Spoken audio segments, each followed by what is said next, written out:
This is 911. Do you have an emergency? Today on Rescue 911, an emergency at sea. She was in a panic. An underwater adventure means deep trouble. This wasn't just a distressed diver. I had a diver that was dying. Watch as friends take the plunge to save a life. We're very concerned for her that she might not make it. Then, hikers get the shock of their lives. It was just the biggest snake I ever saw. And a father races for help as the venom takes effect on Rescue 911.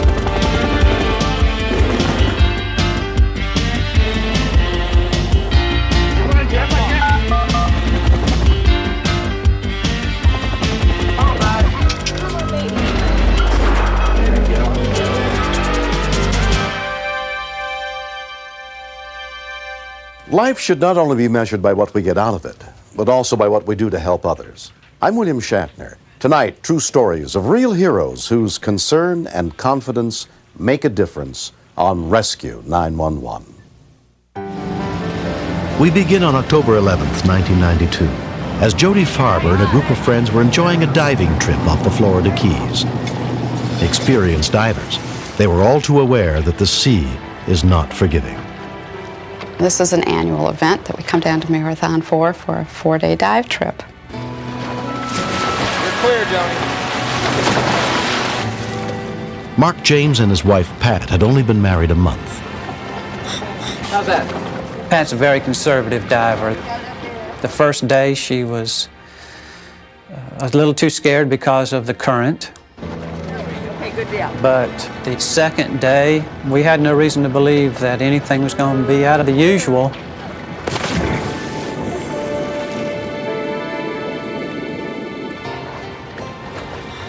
Pat asks my husband, Ken and I, if she could buddy with us that day. Okay, air on, air.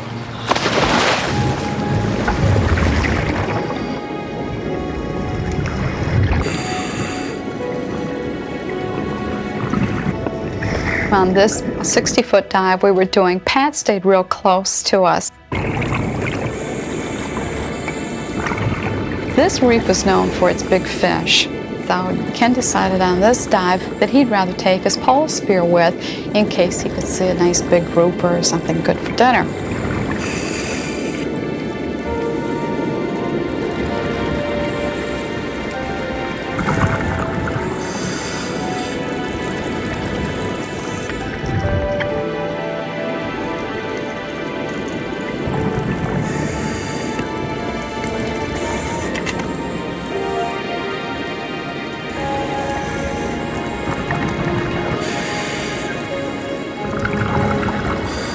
I had just checked and made sure that we all were okay, that we all were at 1,000 pounds of air. And I was looking around to see what else there was that I could play with or what else I could take some pictures of.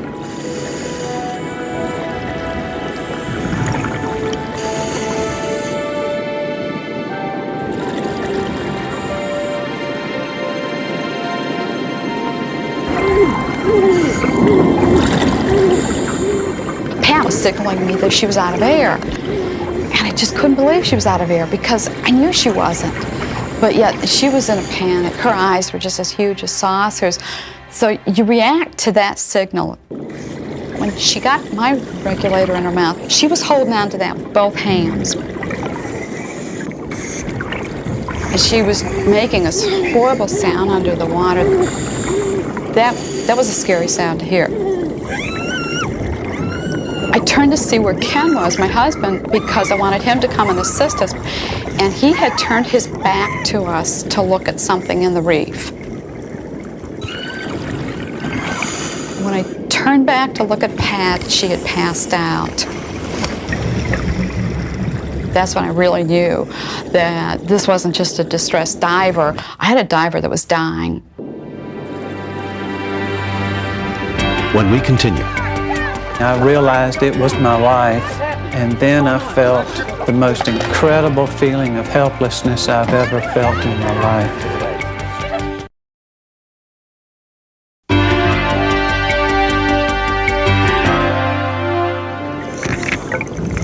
while diving 60 feet below the surface in the Florida Keys, Pat James passed out, leaving her life in the hands of her friend, Jody Farber.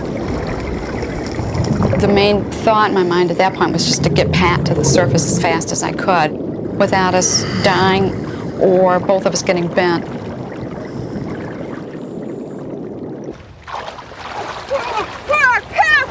Bob, we got a problem. Diving instructor Randy Shell heard Jody's cries for help. Jody was panicking, not so much for fear of herself, but for her buddy. Give her legs. That's good. Watch that equipment. Watch the equipment. Okay. I pulled her up on the boat and rolled her over on her side, and then it became very obvious that she had drowned. She was attempting to breathe, even though she was unconscious.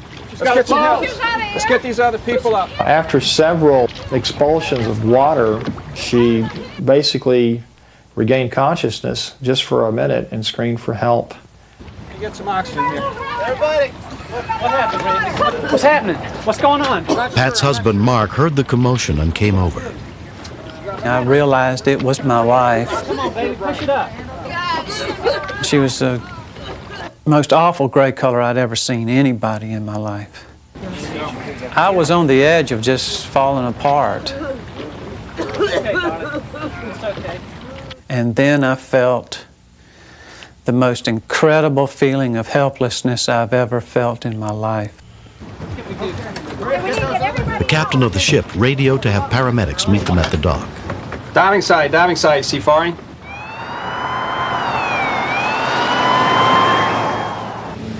Throughout the 40 minutes it took to get Pat back to shore, they continued to give her oxygen. Randy and everybody kept saying, "Oh, you did good, you did good."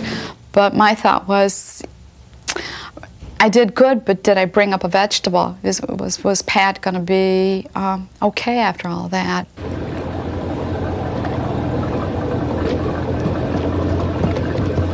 Monroe County paramedics Jurgen Nicola and Kathleen Dobbins were waiting to treat Pat. Okay, what happened? When we got on the boat, she was curled up in a ball, almost in what I would say a fetal position, and she was breathing, but you could hear that there was bubbles in her lung sounds.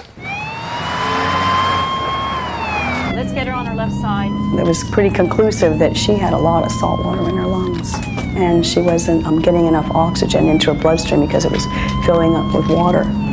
Okay, all right, Pat. So in a sense, she was actually almost drowning in her body fluids.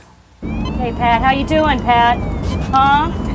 Her blood pressure was dropping and her pulse was increasing. All right, good flow. We got a good flow here. I'm gonna tape it down. Okay. Pat, how you doing? How you feeling? Feeling We any were better? very concerned for her that she might not make it. Okay, I'm gonna get Pat on her left side. Med 6 to okay? Fisherman's Hospital, priority 1. The hospital gave us a go-ahead to give Lasix, which clears up the lungs so that a patient can breathe better. Go. You got it. Is it running? She's going into shock. Okay. Every paramedic's concern or outcome is to make their patient, I believe, better than when they found them. She was getting worse. She was deteriorating.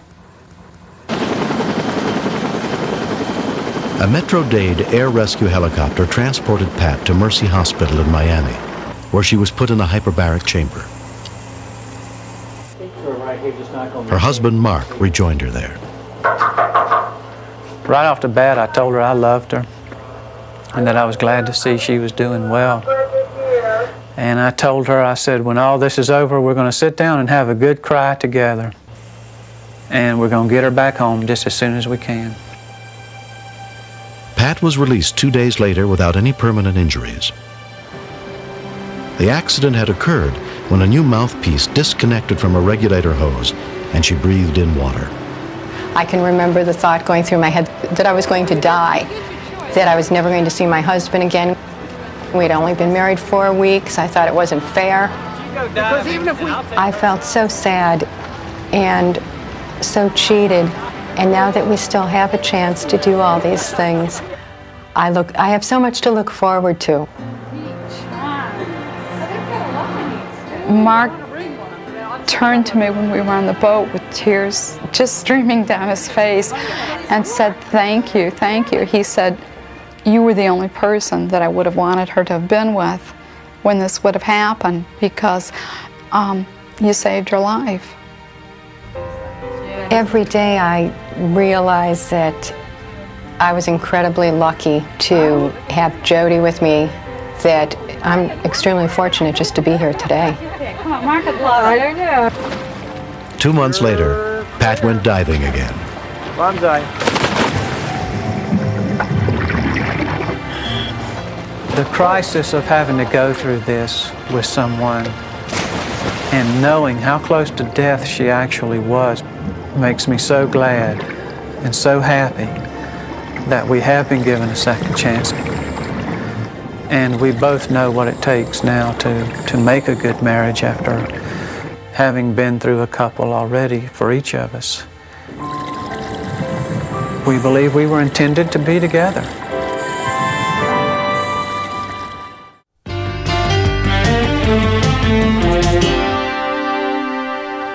On July 6, 1991, police officer Phil Weber was assigned to patrol one of the safest areas in Provo, Utah. Around 5:30 p.m., he and a deputy from the Sheriff's Department, Mike Morgan, were working together on a routine investigation.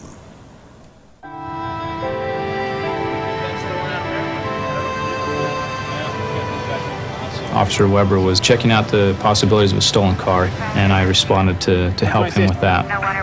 126 copy. Okay, they say it's not stolen. Okay, appreciate it. When you work closely with a police officer, you gain a real friendship, and there's a brotherhood there.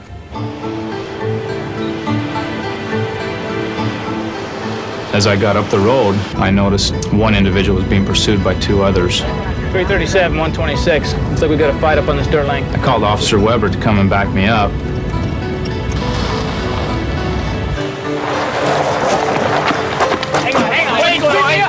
Hang on. Back off, Danny! Get out of here! Shut up! Back off now! Back off! Hey, you, come here! The one saw me and took off running back down this dirt lane. I didn't pay attention to him at that time. I had the 2 others who now were very verbal with each other. Back off! Now back off! Now you, back to the fence right now! I got in between them and physically separated the 2 of them. Back to the fence. Okay, settle down and tell me what's going on. What started all this? Troy did. Bull! Officer Weber responded, and he took charge of the one individual. Hey, what's going on? Look, nothing's happened here, man. What's going on? Now, we can do it 2 ways. You're intoxicated. He was very belligerent. He was intoxicated, and I was preparing to make an arrest. We can talk. Officer, we haven't done anything wrong here. Okay. He just started pushing me, and we got in an argument, and he was hitting me in the face. Okay. He was punching me in the face. Okay, stay here. Mike! Hey, got a gun down there. I looked down the lane, and I saw the individual who had run from us now walking up the lane with a rifle in his hand. What's going on? Right here. Get out! Get out! 337, P8 1033. 10-4 unit for 1033, Boat Harbor Drive. Provo Police and Fire Dispatchers Susan Lester and Linda Hargaden were on duty that day. 1033 is officer needs assistance now. I'm thinking there's something wrong. There's something big time happening because Phil wouldn't call for 1033 if Phil wasn't in real danger. Drop the gun! He didn't appear to have any fear of what he was walking into. Stop where you're at and drop the gun! Drop the gun now!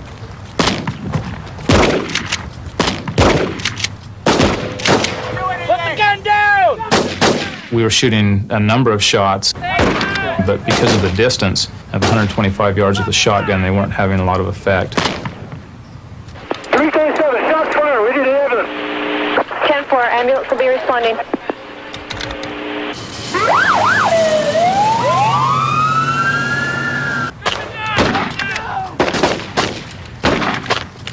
Drop the gun now! 337, have the ambulance stop at the end of the houses. Don't have the ambulance come in. We still have him up with the gun. 10-4, will advise. Our paramedics and our firemen are not allowed to go into a scene unless it's secured. That's because they go into that scene unarmed, and it's not fair to put their lives in jeopardy. Drop the gun! Put it down! When I heard that Phil was shot, I couldn't believe it. And then, remembering back to the night before when I called him on the air and told him he'd just become a grandfather again, I kept thinking, this isn't fair. Phil once told me on a ride-along, if he ever called for help, he would ask me if they were coming with lights and siren. And so when he called for help, he asked me, are they coming lights and siren? I said, yeah. The whole world's coming as fast as they can.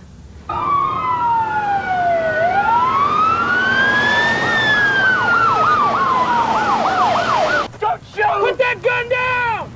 Put the gun down! Drop the gun! Stop where you're at! Mike, I'm here. He had a large quantity of blood squirting from his neck, which appeared to be an arterial-type bleed. You okay? No, Phil. I don't want you to lay down. I want you to sit up. He tried to lay down and was mumbling something about, let me lay down, let me die. You're all right. And at that time, I thought Phil was going to die. I didn't think he would make it. Phil, look at me. You're going to be okay. You're going to be all right. As I'm holding Phil's neck, I'm looking through the rear window at the suspect. He was struggling with his gun and getting up into a sitting position at this time. Okay? Okay. I realized that Phil was very vulnerable now, sitting on the ground behind my vehicle. If the suspect were to shoot underneath the vehicle, Phil's back was exposed to him. Look. Phil, deep breath. Deep breath, okay? I realized that I had to do something to put the suspect down. No, don't lay down. Don't lay down on me. I want you to sit up. I want you to sit up, okay? I pulled out the M14 with my right hand, still having my left hand on Officer Weber's neck. But I wasn't able at that point in time to put a round in the chamber because I only had the one hand that I was operating with. I knew that I was going to have to leave Phil at some time. I couldn't continue to hold on to that neck. And in a very short time, Phil would bleed to death. You're all right. I don't want you to lay down. I want you to sit up. Take deep breaths, okay? Can I help? I was nervous at that point. I didn't know whether the suspect was going to attempt to hurt Phil or to help him, but I believed that I didn't have any choice in the matter except to let him help me. Don't you let go. He's bleeding. You're all right. Put the gun down! Drop the gun now! Hey, drop the gun! My friend! Hey, back off! At that point in time, I was prepared to shoot him. Now back up, what I told you to. Now stay there. I realized this was the most dangerous situation I could be in. I now had a suspect fighting me from the rear. I had a suspect in the front of me trying to shoot me, and I had to try to divide my attention between the two of them. Drop the gun! Throw it away from me! Put the gun down! Drop the gun!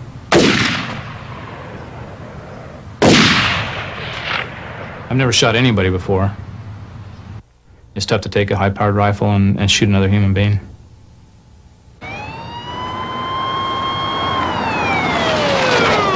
Park Ranger Mike Forshee and his partner had heard the report of an officer shot on their radio. When I ran up to the scene, first thing I said was, what the heck have you guys got yourself into? I don't know, this guy down here, he just came walking down the lane and started firing. I just opened fire on someone. What's happening? Okay. I knew that an ambulance wouldn't come into the scene until the scene was secured. And that was a definite concern, was to get them there as quickly as possible. We need to go down here and get the gun away from this guy, okay? Okay. Noting the condition that Phil was in when I came up, I thought he could die. What kind of gun is it? Okay, it's a rifle. Officer Forshee and I went down the lane, leaving our position of cover, but I felt like we had no other choice to get down there and to get the gun away from him. Okay, Mike, I'll get the gun. Okay. You cover him. Keep your hand away from the gun. Send the ambulance in. 10-4. Once the scene was secured, Provo fire rescue units, including EMT Mike Ferris, moved in to treat the victims. I could see that the officer was Phil Weber and that his injuries were to his neck and also to his hand. When you lose the amount of blood that Phil lost, you can bleed out and die immediately. How's your legs? Move your legs. Here we go. Move your legs. Okay, we're gonna slide the board out. I've seen a number of people just prior to their dying, and the look that they've got in their eyes was exactly what Phil had in his eyes. When I advised my dispatch, I told them that he was critical and possibly even fatal.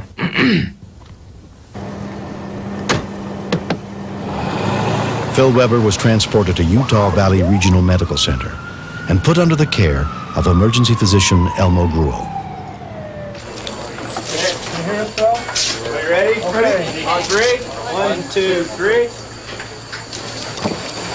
Phil, are you with us? I saw a small penetrating wound on the right side of the neck, and my concern was that he was bleeding internally from rupture of the carotid artery. We're going to need x-ray for a cross tape. Also on the examination, we noticed that his index finger was almost completely shattered, and was very concerned about this injury secondarily. Phil's wife, Karen, came to the hospital as soon as she was notified of the shooting. I was very shocked at seeing all the blood, and I could feel the tears welling up inside of me, and I wanted to be strong.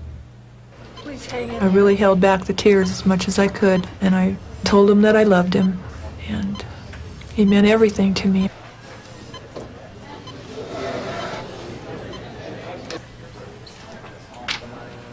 It became apparent that there was not an interruption or a laceration of the carotid artery. So it was elected at this point that the piece of shrapnel should be left alone, because our concern was that we would create more injury trying to remove the piece of shrapnel than we would benefit from if we did. Literally, if the bullet had been 1/2 inch closer to the artery, I don't think Phil would have made it. He would have died before getting to the hospital.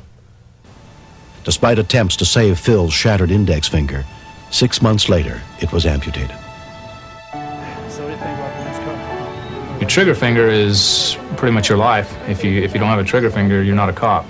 So this was a real traumatic blow to Phil. That bothered me, as it would anybody, I suppose, that you're going to lose part of your body. I didn't know how that was going to affect my job. I didn't know if I'd be able to keep my job. But given all the alternatives, I have nothing to complain about. I'm extremely lucky. Many times I look at him and think I'm so thankful that he's still with me. Don't hit anybody with it. What's that? It's a jinx. Phil's a very lucky guy, and I'm lucky too to have him with me. That we have this time to spend together that could have been shut off. The man who shot Officer Weber was found guilty of attempted murder and sentenced to 15 years in prison. I would like to think I'm back to being the Phil Weber I used to be. He's really not the same old Phil. He's better.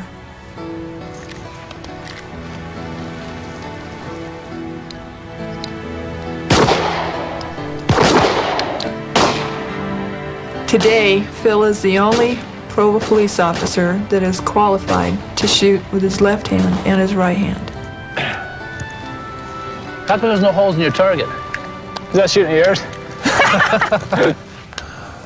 Deputy Morgan, Mike Morgan, saved my life out there. There's even a greater bond than there was before with me and Phil. Before, we were professional acquaintances. When you go through something like this, we fought together, we survived together, and we're stronger because of it.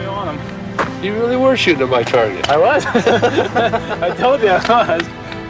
My wife and I both firmly believe that my life was saved by an angel. That took the form of first aid administered by Deputy Morgan, by medical personnel and other officers, and hospital personnel. Everything put together.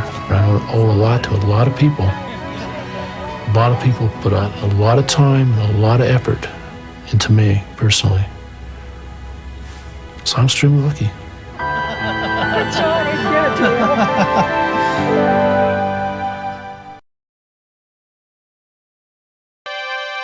On January 20th, 1993, in Calgary, Canada, Stephanie McIntosh and her 3 children had spent the afternoon shopping at a mall. Instead of taking a cab home, she decided they would ride one of the commuter trains. No one was more excited than her 4-year-old son, Michael, who, like many boys his age, loved trains.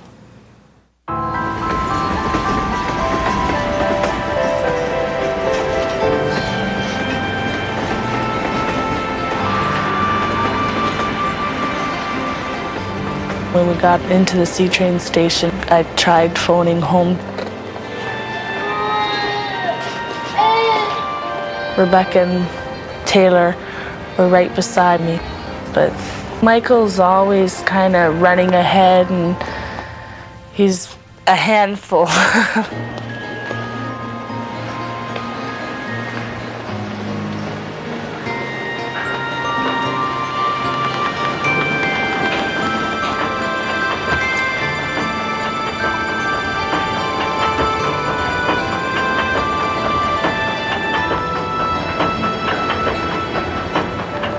I guess I was kind of having a rough day, but I kind of got a little upset when I was on the phone.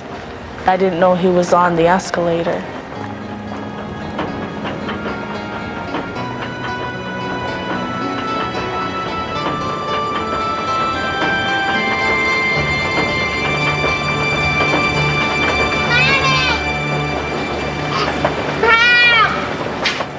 When we continue, Blood and white stuff started coming out of his mouth, and that's when I really started freaking out because I figured he was going to die right there in front of my eyes.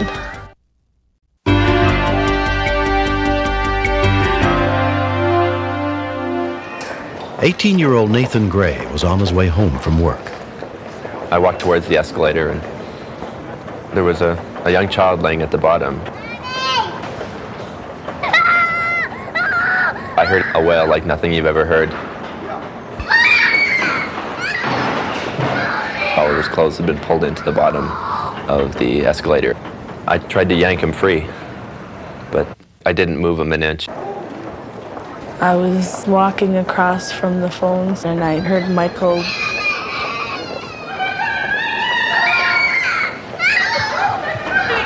When I got down there, his arm was caught in, and it was cutting off his circulation. It was cinching his clothes tighter and tighter around him. It was starting to choke him, but I didn't know where the emergency stop buttons are. Shut it off! Somebody shut it off! Shut it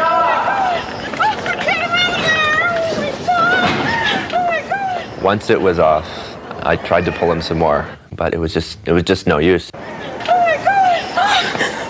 He was still choking, and this blood and white stuff started coming out of his mouth, and that's when I really started freaking out because I figured he was going to die right there in front of my eyes. The call to the emergency 911 center was transferred to EMS dispatcher Don Papineau. Calgary Paramedic Dispatch. Hello? I'm speaking from Randall LRT station, the convenience store. Okay, what is the problem there? Yeah, a boy has fallen down, like I can't see properly, but the mother is crying. Is he conscious and breathing? I'm upstairs and the lady's downstairs. Yeah. Okay. When did this happen? I could tell that there was something quite serious going on by all the background noise. But exactly what, I didn't know. Stay on the line with me. Medic 22, respond, Bravo.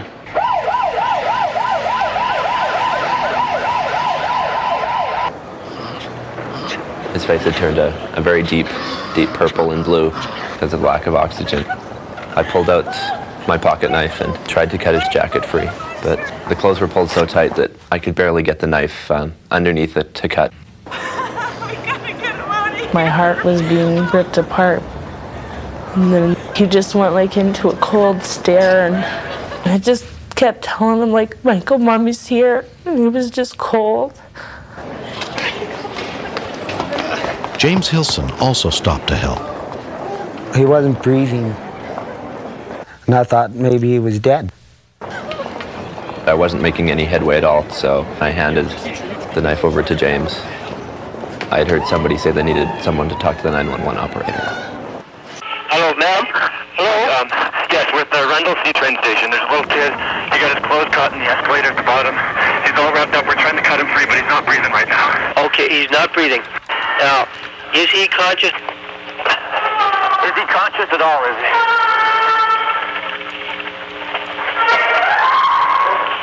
Hello? Not from what we can tell. No? No.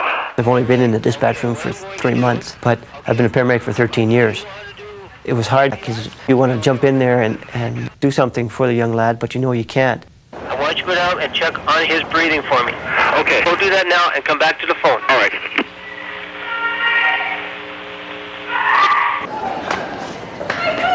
As soon as I cut the shirt and the waistband of his pants, that's when he started screaming and yelling. was the most beautiful sound I'd ever heard. I felt almost 100% relief because I figured even if he had brain damage or something like that, like at least he was still alive. We still couldn't get him loose. Within minutes of the call, the first EMS unit arrived, including paramedic Doug Lewis. Nobody apparently had seen what had happened. My first feeling when I saw Michael was how anybody could get trapped the way he was. He had what they call petechial hemorrhaging, these little blood spots solid all over his face, which is an indication of severe suffocation. His right arm was twisted, and we had to cut the sleeve out from underneath the plate because his hand was turning blue, losing circulation in there. Just a mask on your face. Good. Attaboy. Deep breaths, in and out. A unit from the Calgary Fire Department, led by Captain Ray Ross, arrived with equipment needed to try to free the boy. It looked like part of his body could have been pulled into the escalator toe plates. He was in a great deal of pain. I was able to comfort him and let him know this thing is not going to hurt you anymore. We're going to help you. Okay, we're just about done, and these firefighters that are behind you, they're going to get you free from here, okay? You understand that? There was so much material and skin underneath the stairs and the plates that it made it difficult to unloosen the screws. Right. Okay, come on, Mike. Okay. Okay. Backward. He's free. Okay. Can we get you? We need somebody for C-spine here. Okay, Doug, you want to come on? Okay. As we were ready to take him off the escalator, we were able to have a really good look at the extent of his injuries. He had a complete fracture of his arm, which was twisted around, and pinching marks on his left arm and down his left side from shoulders to hips. It's okay. It's okay. We felt that after all that had happened to him, he was a very lucky boy to get away with the injuries that he did. 4-year-old Michael McIntosh was taken to Alberta Children's Hospital, where he was treated for a severely broken arm and examined for possible lung damage from the strangulation. One of the first people to visit him was Nathan Gray. The only image that really I remember is when he was, I guess it was just before he lost consciousness. He was blue in his eyes. He was just saying, "Help me." And Nathan's 18 years old and he's got a pretty good head on his shoulders for doing what he did. I just couldn't express enough thanks to him. If he wouldn't have been there, Michael probably would have died.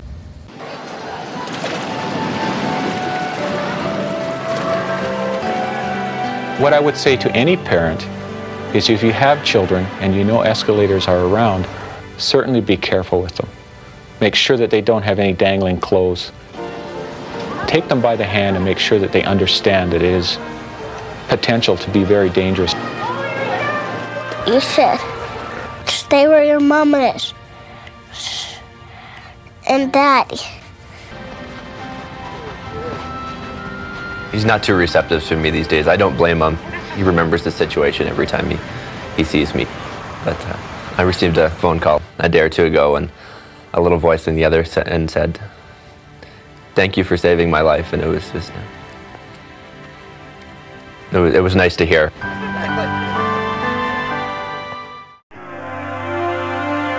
Beth Menino and her husband Mike of Lawrenceville, Georgia, were eagerly expecting the birth of their second child. The due date was a month away.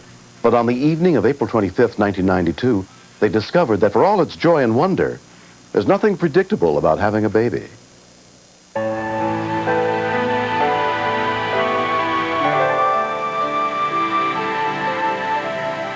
That morning, she had started having some pretty hard contractions. Are you okay, Meg? We went on up to the hospital, but the nurses and the doctors said that, that she was not ready to deliver. Mike, the contractions aren't getting any better. Can you try going to the grocery store and getting me some juice, maybe something for the pain? I jumped out of bed, and Megan and myself, we went on up to the grocery store. I didn't know that the clock was ticking. emergency 911. Yes, I needed the ambulance. What kind of problem are you having there, ma'am? I'm 36 weeks pregnant, and my water just broke, and I think I'm having it now. Is anyone there with you, ma'am? No, I'm here by myself. My husband's at the grocery store. Okay, ma'am, have you had any contractions so far? Yeah, I've been having them all day. You've been having them all day? The call came in to Gwinnett County dispatcher Bob Cooper. We get OB calls quite often, but this was the first time for me, and I was very tense. Okay, but you haven't seen any part of the baby or anything of that? No. And I feel like I might need to push, but I'm going to try and hold on. Okay, ma'am, you don't need to try to prevent the baby from being born. Where are you now? I'm upstairs in my bedroom. Okay, is this your first pregnancy? No, it's my second. And with my daughter, as soon as my water broke, she was born like 3 months later. Okay. So I go quick when my water breaks. You turn to the cards, and it basically instructs you in medical information on how to handle the situation.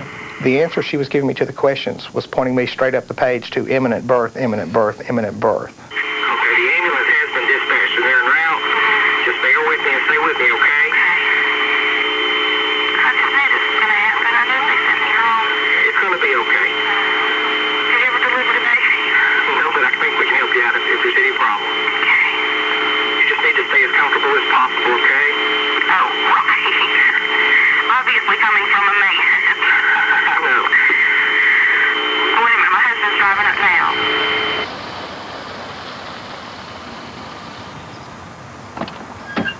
I got out of my side of the van, and I heard something tapping on the window. I just thought, hon, I'm coming as fast as I can with this juice and the aspirin, you know what I mean? How bad do you need this stuff? Just as soon as I opened that door, she just started hollering. I just felt like just a chill kind of go up my spine. A neighbor took Megan to her house to look after her. I'm coming, hon. I raced into the bedroom, and I noticed that the phone was laying on the bed. When we lost contact, I was totally shocked.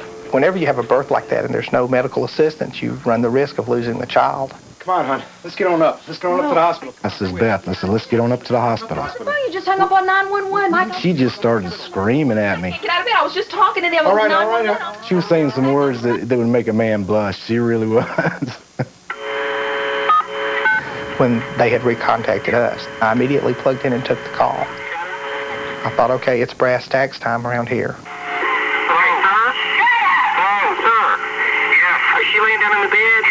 Okay, the ambulance is on the way. Okay, make sure she doesn't have on any clothing below her waist, okay? All right, she doesn't. Okay, you need to go get 2 towels. Okay.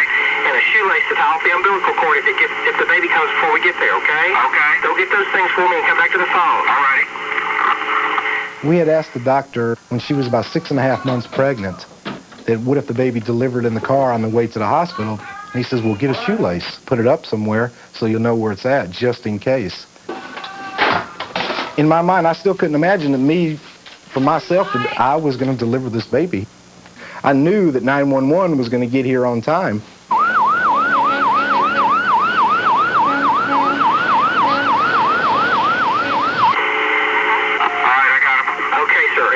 She was telling me that she was already having the pains with it. Is she pushing with the pains already? Are you pushing with the pains, hon?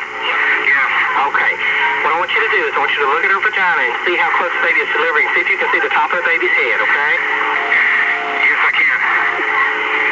Okay. With each contraction that she has, you need to place the palm of your hand on the vagina. Okay. You want to apply firm but gentle pressure to keep the baby's head from delivering too fast and tearing her, okay? Okay, all right.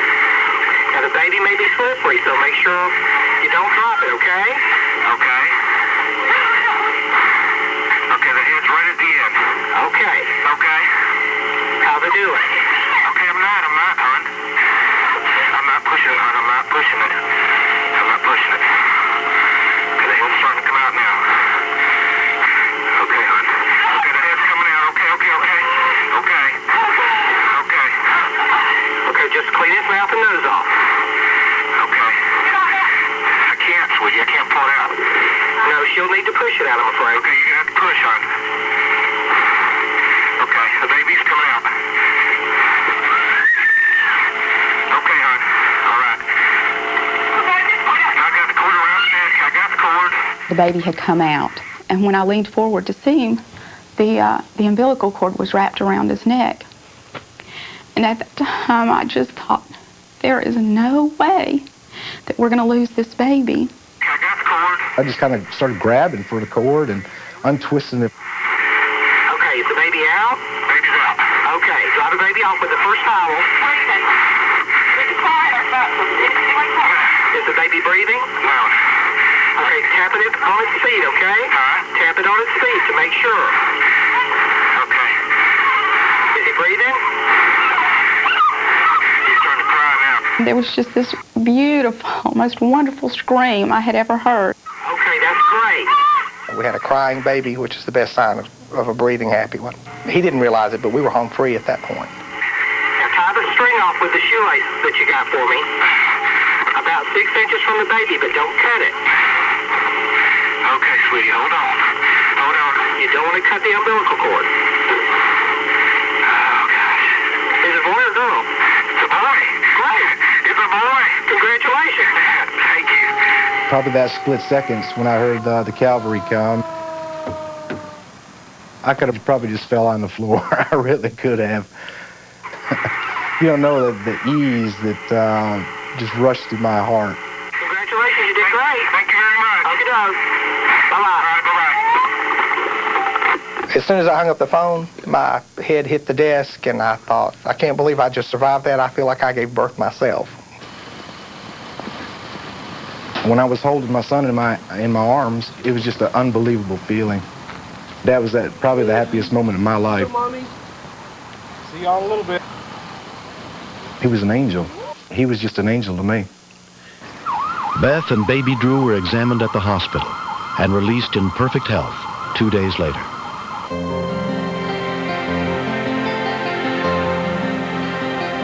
I knew that when I first met Mike, that he had so many wonderful qualities. And I think after this, I realized that on top of those, he also has a lot of courage. He went into it just as blind as a bat, having no earthly idea what he was going to have to do. And I don't know how he did it. Somehow he pulled it off. Is that a baby? Is that a baby? To be able to say that I delivered my son, it's wonderful. It really is. Drew is 7 months old, and he is growing like a weed. He's the most handsome boy that I have ever laid my eyes on. Hey, how are you doing? Good grief. When I first dialed 911, I was very, very panicked. And there was just a wonderful voice on the other end. Hey there. I've tried to think of the right words to thank Bob Cooper for all that he did. And I just don't think that they make words that big. Hey there. Hey. We deal with so many life and death situations that don't always go the way we'd like to see them. So every time I see that baby, it brings a smile to my face. Not so sure the fact that we brought a life into the world, it was definitely a pleasant experience when it was over. But getting there was kind of rough. Hey there. How about that?